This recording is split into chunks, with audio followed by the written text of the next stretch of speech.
Баршаларыңызға қайырлы күн. Мен бүгін осындай ыстық ауа райында өте таптырмас сусын болып табылатын мохитоның рецептісімен бөлісетін боламын. Оны дайындау өте оңай.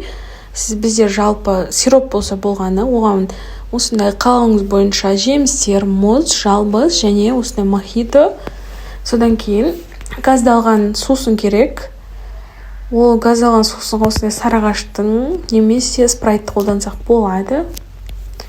Алдымен осындай графинімізге жалбызды саламыз, яғни мятаны, одан кейін жемісті қалауыңыз бойынша салмасаңыз да болады, бірақ лимон мен апельсиннің дәмін дәмдірек ете түседі.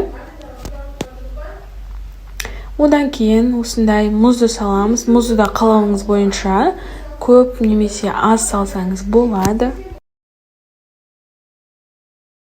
Және сіз егер мохитоңыз тәттірек болған қаласаңыз, қалауыңыз бойынша 1-2 ас қасықтай құм шекер, яғни қант салсаңыздар болады.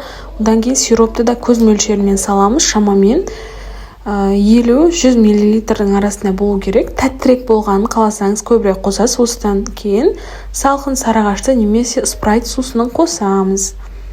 Бізде осындай сап-салқын өте дәмді лимонадымыз дайын болды.